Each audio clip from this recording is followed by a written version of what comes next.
ವೀಕ್ಷಕರೇ, Kolkata junior doctor rape and murder case ಭಾಗ 2 ಮೊದಲನೇ ಎಪಿಸೋಡ್ ನಲ್ಲಿ ನಾನು ನಿಮಗೆ ಆಗಸ್ಟ್ 8 ಹಾಗೂ 9 ರಾತ್ರಿ ಆ ಜೂನಿಯರ್ ಡಾಕ್ಟರ್ ರೊಂದಿಗೆ ಏನೇನ್ ನಡೀತು ಅಂತ ಡೀಟೇಲ್ ಆಗಿ ವಿವರಿಸಿದ್ದೇನೆ. ನೋಡಿಲ್ಲ ಅಂದ್ರೆ ದಯವಿಟ್ಟು ಆ ವಿಡಿಯೋನ ನೋಡಿ, ಲಿಂಕ್ ನ ಡಿಸ್ಕ್ರಿಪ್ಷನ್ ಅಲ್ಲಿ ಹಾಕಿದ್ದೇನೆ. ಈ ವಿಡಿಯೋ ಈ ಕೇಸ್ ನಲ್ಲಿ ಏನೇನು ಬೆಳವಣಿಗೆ ಆಗಿದೆ ಅಂತ ತಿಳಿಸೋಕಲ್ಲ. ಈ ಸಂಪೂರ್ಣ ವಿಡಿಯೋ ಆರ್ಜಿಕರ್ ಹಾಸ್ಪಿಟಲ್ ಹಾಗೂ ಜೂನಿಯರ್ ಡಾಕ್ಟರ್ ನ ಮರ್ಡರ್ ಕಾನ್ಸ್ಪಿರಸಿ ಹಿಂದೆ ಅಡಗಿರೋ ಷಡ್ಯಂತ್ರಗಳ ಅನಾವರಣ ಮಾಡೋ ಪ್ರಯತ್ನ. ಸಂಜಯ್ ರಾಯ್ ನನ್ನ ಅರೆಸ್ಟ್ ಮಾಡಿದ ಕೋಲ್ಕತ್ತಾ ಪೊಲೀಸರು ತಮ್ಮ ಬೆನ್ನಿಗೆ ತಾವೇ ಶಬಾಷಿ ಹೇಳ್ಕೊಳ್ಳೋಕೆ ಶುರು ಮಾಡ್ಕೊಂಡಿದ್ದಾರೆ. ಆದ್ರೆ ವೀಕ್ಷಕರೇ, ಕತೆ ಇಲ್ಲಿಗೆ ಎಂಡ್ ಆಗ್ಲಿಲ್ಲ. ಕತೆ ಶುರುವಾಗಿದ್ದೆ ಇವಾಗ.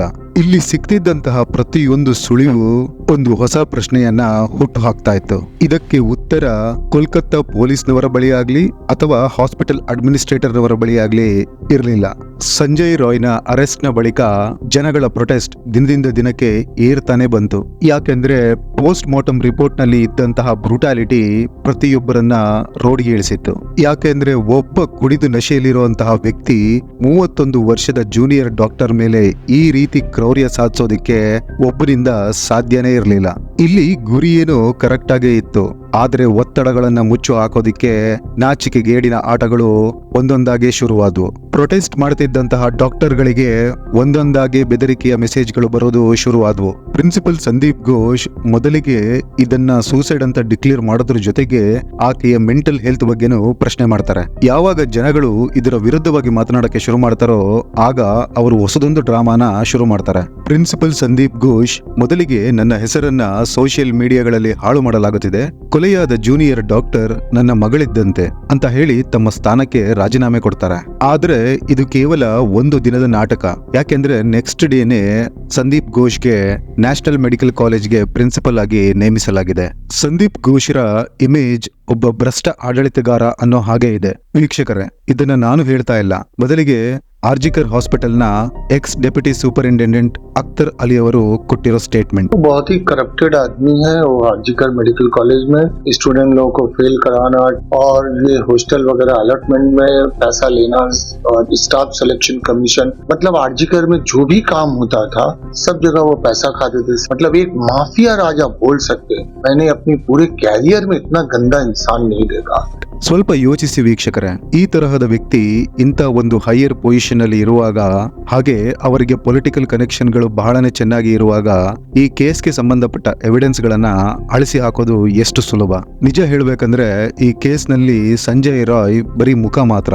ಈ ಮುಖ ತೋರಿಸಿ ನಿಜವಾದ ಅಪರಾಧಿಗಳನ್ನ ಮುಚ್ಚಿಡೋ ಪ್ರಯತ್ನ ಮಾಡಲಾಗ್ತಿದೆ. ಮೊದಲಿಗೆ ಈ ಕೇಸ್ ನಲ್ಲಿ ಇರೋ ಕೆಲವು ಲೂಪ್ ಹೋಲ್ಸ್ ಗಳ ಬಗ್ಗೆ ತಿಳಿದುಕೊಳ್ಳೋಣ. ಅದರಲ್ಲಿ ಫಸ್ಟ್ ಸಂಜಯ್ ರಾಯ್ಗೆ ಬರೋಣ. ಯಾವಾಗ ಇವನನ್ನ ಅರೆಸ್ಟ್ ಮಾಡಲಾಯ್ತೋ ಆಗ ಅವನ ಬಾಡಿ ಲ್ಯಾಂಗ್ವೇಜ್ ನ ಒಮ್ಮೆ ನೋಡಿ. ಅದರಲ್ಲಿ ಅಹಂಕಾರ, ಚೂರು ಪಾಪ ಪ್ರಜ್ಞೆ ಇಲ್ಲ, ಮುಖವನ್ನ ಕವರ್ ಮಾಡ್ಕೋಬೇಕು ಅನ್ನೋ ಭಯಾನೂ ಇಲ್ಲ. ಇನ್ಫ್ಯಾಕ್ಟ್ ಸಂಜಯ್ ರಾಯ್ ಪೊಲೀಸರಿಗೆ ಹೇಳ್ತಾನೆ, ನನ್ನನ್ನ ಗಲ್ಲಿಗೆ ಏರಿಸಿ ಅಂತ. ಇದರಲ್ಲಿ ಆಶ್ಚರ್ಯ ಪಡೋ ವಿಷಯ ಅಂದ್ರೆ ಯಾವ ರೀತಿ ಜೂನಿಯರ್ ಡಾಕ್ಟರ್ಗೆ ಗಾಯಗಳಾಗಿತ್ತೋ ಅದರಿಂದ ತಿಳಿಯೋ ವಿಷಯ ಅಂದ್ರೆ ಆಕೆ ಕೂಡ ತನ್ನ ಶಕ್ತಿ ಮೀರಿ ಹೋರಾಟ ಮಾಡಿರ್ತಾರೆ ಅಂತ.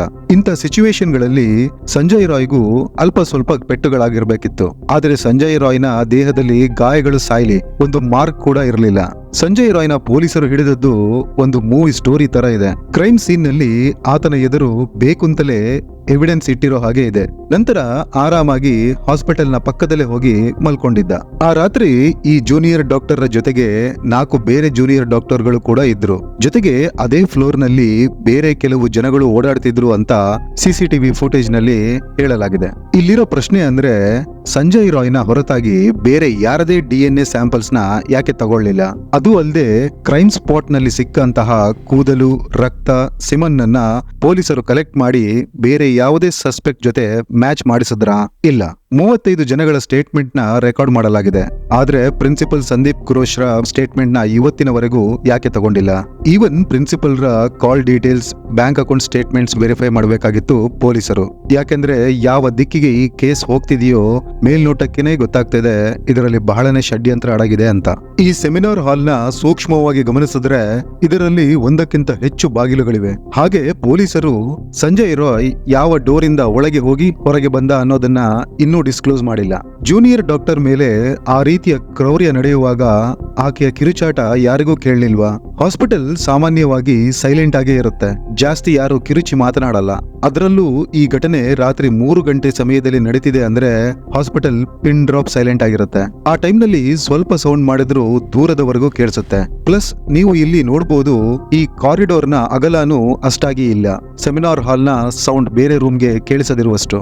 ಈಗ ನಾವು ಪೊಲೀಸರ ತೇರಿನ ಒಪ್ಕೊಳ್ಳೋದಾದ್ರೆ, ಕುಡಿದು ನಶೆಯಲ್ಲಿ ಆತ ಜೂನಿಯರ್ ನ ಒಬ್ಬನೇ ಕಂಪ್ಲೀಟ್ ಆಗಿ ಕಂಟ್ರೋಲ್ ಮಾಡಿದ್ದ ಅಂತ. ಆದ್ರೆ ಆಕೆನ ಕಿರುಚಾಡೋಕೆ ಬಿಟ್ಟಿಲ್ಲ ಅಂದ್ರೆ ಹೇಗೆ ನಂಬೋದು? ಈ ಪಾಸಿಬಿಲಿಟಿ ಇರೋದು ಅಲ್ಲಿ ಒಬ್ಬನಿಗಿಂತ ಹೆಚ್ಚು ವ್ಯಕ್ತಿಗಳು ಇದ್ದಾಗ ಮಾತ್ರ. ಇದನ್ನ ಕ್ಲಿಯರ್ ಮಾಡ್ಕೊಳ್ಳಕ್ಕೆ ನಾವು ಈ ಪೋಸ್ಟ್ ಮಾರ್ಟಮ್ ರಿಪೋರ್ಟ್ ನ ಡಿಕೋಡ್ ಮಾಡಿ ಸ್ಟೇಟ್ಮೆಂಟ್ ಕೊಟ್ಟಿರೋ ಡಾಕ್ಟರ್ ಸುಬರ್ಣೋ ಗೋಸ್ವಾಮಿ ಅವರ ಸ್ಟೇಟ್ಮೆಂಟ್ ನ ಕೇಳೋಣ. Amount of fluid they collected from inside her vagina, that was huge amount, and that much amount of semen may not be possible by sexual intercourse by one single man. So there is every possibility of involvement of multiple men, more than one man. ಒಬ್ಬ ಗಂಡಸಿನ body almost 15 milligram ಅಷ್ಟು ಸೆಮನ್ನ ಮಾತ್ರ produce ಮಾಡುತ್ತೆ. ಅಂಥದ್ರಲ್ಲಿ victim ನ ದೇಹದಲ್ಲಿ 150 milligram ಅಷ್ಟು ಸೆಮನ್ ಇರೋದು ಸ್ಪಷ್ಟವಾಗಿ ಹೇಳುತ್ತೆ ಇಲ್ಲಿ ಒಬ್ಬನಿಗಿಂತ ಹೆಚ್ಚು ಜನ ಇದ್ರು ಅನ್ನೋದನ್ನ. ಯಾವಾಗ ಬಾಡಿ ಸಿಕ್ತೋ ಆಗ 2 ಕಾಲುಗಳು 90 ಡಿಗ್ರಿ ಆಂಗಲ್ ನಲ್ಲಿತ್ತು ಅಂತ ಹೇಳಲಾಗಿದೆ. ಹಾಗೆ ಪೋಸ್ಟ್ ಮಾರ್ಟಮ್ ರಿಪೋರ್ಟ್ ನಲ್ಲಿ ಪೆಲ್ವಿಕ್ ಗರ್ಡಲ್ ನ ಮುರಿದು ಹಾಕಿರೋದರ ಬಗ್ಗೆ ಮೆನ್ಷನ್ ಮಾಡಲಾಗಿದೆ. ಡಾಕ್ಟರ್ಗಳು ಹೇಳ್ತಾರೆ ಈ ಬಾಡಿ ಪಾರ್ಟ್ ನ ಮುರಿದು ಹಾಕೋಕೆ ಒಬ್ಬ ಕುಡುಕನಿಂದ ಸಾಧ್ಯನೇ ಇಲ್ಲ ಅಂತ. ಇಲ್ಲಿ ತನಕ ಒಂದು ಕ್ಲಿಯರ್ ಆಗಿದೆ, ಸಂಜಯ್ ರಾಯ್ ಒಬ್ಬನೇ ಇದನ್ನ ಮಾಡಿರೋಕೆ ಸಾಧ್ಯ ಇಲ್ಲ ಅಂತ, ಅಥವಾ ಯಾರನ್ನು ಉಳಿಸೋಕೆ ಸಂಜಯ್ ರಾಯ್ನ ಬಲಿಕ ಬಕ್ರ ಮಾಡಲಾಗಿದೆ ಅಂತ. ದೇಶದ ಜನರಿಗೆ ಈಗಾಗ್ಲೇ ಗೊತ್ತಾಗಿದೆ ಏನಂದ್ರೆ ರಿಯಲ್ ಕಲ್ಪ್ರೇಟ್ ನ ಬಚಾವ್ ಮಾಡೋಕೆ ಪೊಲೀಸರು, ಹಾಸ್ಪಿಟಲ್ ನ ಆಡಳಿತ ಮಂಡಳಿ ಹಾಗೆ ರಾಜಕಾರಣಿಗಳು ತಮ್ಮ ಎಲ್ಲಾ ಪ್ರಯತ್ನಗಳನ್ನ ಪಡ್ತಿದ್ದಾರೆ ಅಂತ. ಈವನ್ ಹೈಕೋರ್ಟ್ ಕೂಡ ಪೊಲೀಸರ ಕಾರ್ಯವೈಖರಿ ಮೇಲೆ ಶಂಕೆ ವ್ಯಕ್ತಪಡಿಸ್ತಾ ಕೇಸ್ನ ಸಿಬಿಐಗೆ ಟ್ರಾನ್ಸ್ಫರ್ ಮಾಡಿದೆ. ಕೇಸ್ ಸಿಬಿಐಗೆ ಟ್ರಾನ್ಸ್ಫರ್ ಆಗ್ತಿದ್ದಂಗೆ ಎಲ್ಲರ ನಿದ್ದೆಗೆಟ್ಟಿದೆ. ये आरोप लगाए जा रहे हैं कि सीबीआई के पहुंचने से पहले ही सबूतों को नष्ट करने की कोशिश शुरू हो गई. ನಿಜವಾಗ್ಲೂ ವೀಕ್ಷಕರೇ, ಈ ಕೇಸ್ನ ನೋಡಿದ್ರೆ ಒಮ್ಮೆ ಮೈ ಜುಮ್ ಅನ್ನುತ್ತೆ. ಹೇಗೆ ಈ ಕೇಸ್ನ ಮುಚ್ಚಿ ಹಾಕಲು ಹಾಸ್ಪಿಟಲ್ನ ಆಡಳಿತ ಮಂಡಳಿ, ರಾಜಕೀಯ ವ್ಯಕ್ತಿಗಳು ಹೊಸ ತಂತ್ರ ಹೂಡ್ತಿದ್ದಾರೆ ಅಂತ. ಮೊದಲಿಗೆ ಕ್ರೈಮ್ ಸ್ಪಾಟ್ ಸೆಮಿನಾರ್ ಹಾಲ್ ನ ಪಕ್ಕದಲ್ಲಿದ್ದ ರೆಸ್ಟ್ ರೂಮ್ ನಲ್ಲಿ ರಿನೋವೇಷನ್ ವರ್ಕ್ ಅಂತ ಹೇಳಿ ಇದ್ದಂತಹ ಎವಿಡೆನ್ಸಸ್ ಗಳನ್ನೆಲ್ಲ ನಾಶ ಮಾಡಲಾಯಿತು. এই মুহূর্তে আমি দাঁড়িয়ে রয়েছি চেস্ট মেডিসিন বিভাগের যে সেমিনার রুম, সেই সেমিনার রুমের সামনে।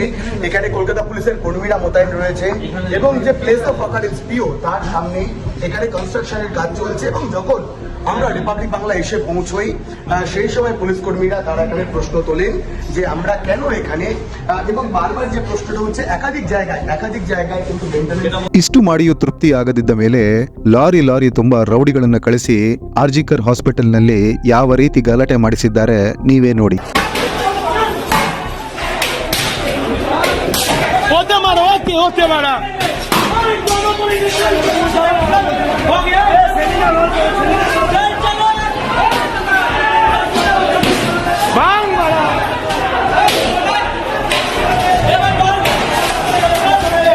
लोग यहाँ के रेसिडेंट्स डॉक्टर हैं, आप यहाँ का कंडीशन देख सकते हैं। हजारों के संख्या में ये मॉब आया है, हम लोग पे अटैक भी किया है और इनका मेन टारगेट है कि जो भी एविडेंस है उसको टेम्पर किया जाए।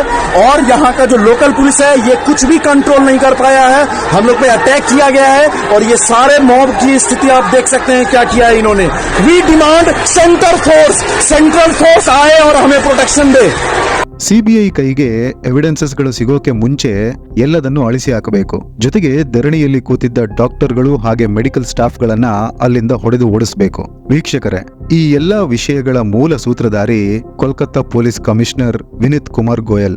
ಯಾಕೆಂದ್ರೆ ವಿನೀತ್ ಕುಮಾರ್ ಮೇಲೆ ಕಾಮ್ದನಿ ಗ್ಯಾಂಗ್ ರೇಪ್, ಆ ಕೇಸ್ನಲ್ಲಿ 8 ಜನ ಶಿಪ್ರಾ ಘೋಷ್ ಅನ್ನೋ 20 ವರ್ಷದ ಹುಡುಗಿ ಮೇಲೆ ಗ್ಯಾಂಗ್ ರೇಪ್ ಮಾಡಿದ್ರು. ಆ ಕೇಸ್ನ ಹ್ಯಾಂಡಲ್ ಮಾಡಿದ್ದು ಈ ವಿನೀತ್ ಕುಮಾರ್ ಗೋಯಲ್. ಅದರಲ್ಲಿ ಎಲ್ಲಾ ಕಲ್ಪ್ರೇಟ್ಗಳು ಬಚಾವಾಗ್ತಾರೆ. ಅದಕ್ಕೆ ಮುಖ್ಯ ಕಾರಣ ವಿನೀತ್ ಕುಮಾರ್ ರ ಬೇಜವಾಬ್ದಾರಿ ಹಾಗೆ ಅಪರಾಧಿಗಳ ಜೊತೆ ಶಾಮೀಲಾತಿ ಅಂದ್ರೆ ಕರಪ್ಷನ್. ಇದನ್ನ ಕೋರ್ಟ್ ಪ್ರೊಸೀಡಿಂಗ್ ನಲ್ಲಿ ಕೂಡ ಮೆನ್ಷನ್ ಮಾಡಲಾಗಿದೆ. The person who is responsible for the Kamdini murder, because he was the head of the investigation.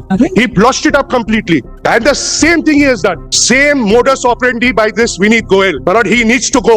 ಇಲ್ಲಿ ಹಾಡ ಹಗಲೇ ನ್ಯಾಯದ ಕೊಲೆ ಆಗ್ತಿದೆ, ಜೊತೆಗೆ ಮೇಲೆ ಕೂತೋರ ರಕ್ಷಣೆನೂ ಸಿಗ್ತಿದೆ. ವೀಕ್ಷಕರೇ, ಈಗ ನಾನು ನಿಮಗೆ ಕೆಲವೊಂದು ಸೆನ್ಸಿಟಿವ್ ವಿಷಯಗಳನ್ನ ಈ ಕೇಸ್ ಬಗ್ಗೆ ಹಂಚ್ಕೋತೀನಿ. ಈ ವಿಷಯ ನಿಮಗೆ ತಿಳಿಯೋದು ಬಹಳನೇ ಅವಶ್ಯಕ. ಆರ್ಜಿಕರ್ ಕಾಲೇಜ್ ಒಂದು ರೆಪ್ಯೂಟೆಡ್ ಸಂಸ್ಥೆ, ಇದಕ್ಕೆ ಬಹಳನೇ ಹೆಸರಿದೆ. ಆದ್ರೆ ಇಲ್ಲಿ ಓದೋ ವಿದ್ಯಾರ್ಥಿಗಳ ಪ್ರಕಾರ ಆರ್ಜಿಕರ್ ಹಾಸ್ಪಿಟಲ್ ಕಮ್ ಕಾಲೇಜ್ ನಲ್ಲಿ ಸೆಕ್ಸ್ ಹಾಗೆ ಡ್ರಗ್ಸ್ ನ ದಂಧೆ ನಡೆಸಲಾಗ್ತಿದೆ. ಇದರಲ್ಲಿ ಕೆಲವು ಇಂಟರ್ನ್ ಗಳ ಜೊತೆ ಪ್ರಿನ್ಸಿಪಲ್ ಸಂದೀಪ್ ಘೋಷ್ ಕೂಡ ಶಾಮೀಲಾಗಿದ್ದಾರೆ ಅನ್ನಲಾಗಿದೆ. ಯಾವಾಗ ಲೇಡಿ ಜೂನಿಯರ್ ಡಾಕ್ಟರ್ಗೆ ಈ ವಿಷಯ ಗೊತ್ತಾಯ್ತೋ ಆಗ ಆಕೆ ಇದರ ವಿರುದ್ಧ ಧ್ವನಿ ಎತ್ತಿದ್ದಾರೆ. ಜೊತೆಗೆ ಪ್ರಿನ್ಸಿಪಲ್ ಹಾಗೂ HODಗೆ ಇದರ ಬಗ್ಗೆ ಇನ್ಫಾರ್ಮ್ ಮಾಡಿದ್ದಾರೆ. ಆದ್ರೆ ಅವರ್ಯಾರು ಸೊಪ್ಪು ಹಾಕದಿದ್ದಾಗ ಇದನ್ನ ಸೋಷಿಯಲ್ ಮೀಡಿಯಾದಲ್ಲಿ ಎಕ್ಸ್ಪೋಸ್ ಮಾಡೋ ವಾರ್ನಿಂಗ್ ಕೂಡ ಕೊಟ್ಟಿದ್ರು ಎನ್ನಲಾಗಿದೆ. ಆಗ ಜೂನಿಯರ್ ಡಾಕ್ಟರ್ನ ಹೆದರಿಸೋಕೆ ಮೊದಲಿಗೆ ಆಕೆಯ ಸ್ಕೂಟಿನ ಹೊಡೆದು ಹಾಕ್ತಾರೆ. ಅದೇ ರಾತ್ರಿ ಒಂದು ಪ್ಲಾನ್ಡ್ ಟಾರ್ಚರ್ಗೆ ವೇಟ್ ಮಾಡ್ತಾರೆ. ಇದರ ಬಗ್ಗೆ ಪ್ರಿನ್ಸಿಪಲ್ಗೆ ಮುಂಚೆನೆ ಗೊತ್ತಿತ್ತು, ಆದ್ರೂ ಈ ವಿಷಯ ಹೀಗೆ ಕೊನೆ ಆಗುತ್ತೆ ಅಂತ ಅವರುಗಳು ಅಂದ್ಕೊಂಡಿರಲಿಲ್ಲ. ವೀಕ್ಷಕರೇ, ನಿಮ್ಮ ಮುಂದೆ 2 ವಾಟ್ಸ್ಆಪ್ ಚಾಟ್ ನ ಸ್ಕ್ರೀನ್ ಶಾಟ್ಗಳಿವೆ. ಇದರಲ್ಲಿ ಈ ಷಡ್ಯಂತ್ರದ ಬಗ್ಗೆ ಮಾತನಾಡಲಾಗಿದೆ. ಇದರಲ್ಲಿ 2 ಹೌಸ್ ಸ್ಟಾಫ್ ಹಾಗೆ ಇಂಟರ್ನ್ ಬಗ್ಗೆ ಮಾತನಾಡಲಾಗಿದೆ. ಅದರಲ್ಲಿ ಈ ಚೆಸ್ ಡಿಪಾರ್ಟ್ಮೆಂಟ್ ನಲ್ಲಿ ನಡೆಸೋ ಸೆಕ್ಸ್ ಹಾಗೂ ಡ್ರಗ್ ರಾಕೆಟ್ ಬಗ್ಗೆ ಕೂಡ ಮೆನ್ಷನ್ ಮಾಡಲಾಗಿದೆ. ಆರ್ಜಿಕರ್ ಹಾಸ್ಪಿಟಲ್ ನ ರಹಸ್ಯಗಳು ರಾತ್ರಿಯ ಕತ್ತಲಿಗಿಂತ ಭಯಾನಕವಾಗಿದೆ. 1999, 2001, 2003, 2006, 2012, 2015 ಯಾವಾಗ್ಲೇ ಒಬ್ಬ ಸ್ಟೂಡೆಂಟ್ ಆರ್ಜಿಕರ್ ನಲ್ಲಿ ನಡೆಯೋ ರಾಕೆಟ್ ಬಗ್ಗೆ ಎಕ್ಸ್ಪೋಸ್ ಮಾಡೋ ಪ್ರಯತ್ನ ಪಟ್ಟಿದಾರೋ ಆಗ ಎಲ್ಲ ಅವರನ್ನ ಸೈಲೆಂಟ್ ಆಗಿ ಮುಗಿಸಿ ಹಾಕಿದ್ದಾರೆ. ನಂತರ ಅವರ ಸಾವಿಗೆ ಸೂಸೈಡ್ ಅಂತ ನಾಮಕರಣನೂ ಮಾಡಿದ್ದಾರೆ. ಟೈಮ್ಸ್ ಆಫ್ ಇಂಡಿಯಾದಲ್ಲಿ ಬಂದಿರೋ ಈ ಆರ್ಟಿಕಲ್ ನ ಒಮ್ಮೆ ಗಮನಿಸಿ. 2001ರಲ್ಲಿ ನಡೆದ ಘಟನೆ ಈ ಕೇಸ್ಗೆ ರಿಲೇಟ್ ಆಗಿದೆ, ಹಾಗೆ ಬಹಳನೇ ಶಾಕಿಂಗ್ ಕೂಡ. ಇದರಲ್ಲಿ ಹೇಳ್ತಾರೆ, ಆರ್ಜಿಕರ್ ಮೆಡಿಕಲ್ ಕಾಲೇಜ್ ನಲ್ಲಿ ಅಶ್ಲೀಲ ಚಿತ್ರಗಳನ್ನ ತಯಾರು ಮಾಡಲಾಗ್ತಿತ್ತು, ಜೊತೆಗೆ ಪ್ರಾಸ್ಟಿಟ್ಯೂಟ್ ದಂಧೆಯೂ ನಡೀತಿತ್ತು. ಈ ಅಶ್ಲೀಲ ಚಿತ್ರಗಳನ್ನ ಮೇನ್ಲಿ ವೀಕೆಂಡ್ ನಲ್ಲಿ ಶೂಟ್ ಮಾಡಲಾಗ್ತಿತ್ತು. ಸೆಕ್ಸ್ ವರ್ಕರ್ ಗಳನ್ನ ಆರ್ಜಿಕರ್ ಕಾಲೇಜ್ ನ ಲಲಿತ್ ಮೆಮೋರಿಯಲ್ ಬಾಯ್ಸ್ ಹಾಸ್ಟೆಲ್ಗೆ ಕರೆಸಿ ಚಿತ್ರೀಕರಣ ಮಾಡ್ತಿದ್ರು. ಮತ್ತೆ ಯಾವಾಗ್ಲಾದ್ರೂ ಈ ಸೆಕ್ಸ್ ವರ್ಕರ್ ಗಳು ಸಿಗಲ್ಲ ಅಂದ್ರೆ ಹಾಸ್ಪಿಟಲ್ಗೆ ಬರ್ತಿದ್ದ ಫ್ರೆಶ್ ಡೆಡ್ ಬಾಡಿಗಳನ್ನ ಹಿಡ್ಕೊಂಡು ಚಿತ್ರೀಕರಣ ಮಾಡ್ತಿದ್ರು. ಕಾಲೇಜ್ ಹಾಗೆ ಹಾಸ್ಪಿಟಲ್ ನಲ್ಲಿರೋ ಎಲ್ಲರಿಗೂ ಇದರ ಬಗ್ಗೆ ಗೊತ್ತಿತ್ತು. ಆದ್ರೆ ಕೇವಲ ಸೌಮಿತ್ರ ವಿಶ್ವಾಸ್ ಮಾತ್ರ ಈ ವಿಷಯದ ಬಗ್ಗೆ ಧ್ವನಿ ಎತ್ತಿದ್ದು. Result same. ಇವತ್ತು ನಾವು ಏನ್ ನೋಡ್ತಿದ್ವೋ ಅದೇ. ಆಗಸ್ಟ್ 25, 2001 ಸೌಮಿತ್ರ ವಿಶ್ವಾಸ್ ತಮ್ಮ ಹಾಸ್ಟೆಲ್ ನಲ್ಲೇ ಹೆಣವಾಗಿದ್ರು. ಪೊಲೀಸರು ಬಹಳನೇ ಬೇಗ ಇದಕ್ಕೆ ಸೂಸೈಡ್ ಅಂತ ರಿಪೋರ್ಟ್ ಮಾಡಿ ಕ್ಲೋಸ್ ಮಾಡಿದ್ರು. ಇವತ್ತು ಈ ಕೇಸ್ಗೆ 23 ವರ್ಷಗಳು ಕಳೆದು ಹೋಗಿದೆ. ಆದ್ರೆ ಸೌಮಿತ್ರ ವಿಶ್ವಾಸ್ರ ತಾಯಿ ಸವಿತಾ ಇಂದಿಗೂ ಕೋರ್ಟ್ ಅಲೆದಾಡ್ತಿದ್ದಾರೆ. ಮಧುಸೂದನ್ ಸಾವು 1999, ಸೌಮಿತ್ರ ವಿಶ್ವಾಸ್ 2001, ಅರ್ಜಿತ್ ದತ್ತ 2003, ಪರ್ವೀನ್ ಗುಪ್ತಾ 2003 ಇದೆಲ್ಲ ಕೇಸ್ಗಳು ಆರ್ಜಿಕರ್ ಹಾಸ್ಪಿಟಲ್ಗೆ ಸೇರಿದವು. ಆಕ್ಚುಲಿ ಆರ್ಜಿಕರ್ ಹಾಸ್ಪಿಟಲ್ ಒಂದು ಷಡ್ಯಂತ್ರಗಳ ಮಾಯಾ ಜಾಲ. ಇಲ್ಲಿರೋ ಪ್ರಶ್ನೆ, ಕಳೆದ 23 ವರ್ಷಗಳಿಂದ ಈ ಕಾಲೇಜಿನಲ್ಲಿ ಸೆಕ್ಸ್ ದಂಧೆ, ಡ್ರಗ್ ದಂಧೆ ನಿರಂತರವಾಗಿ ನಡೀತಾನೆ ಇದೆಯಾ ಅನ್ನೋದು. ಈ ಕೇಸ್ನ ಬಗ್ಗೆ ಬಹಳಷ್ಟು ಇನ್ಫಾರ್ಮೇಶನ್ ಇದೆ, ಅದನ್ನ ನಾನು ಮುಂದಿನ ಎಪಿಸೋಡ್ ನಲ್ಲಿ ಕೊಡ್ತೀನಿ. ವೀಕ್ಷಕರೇ, ಟಿಲ್ ದೆನ್ ಟೇಕ್ ಕೇರ್.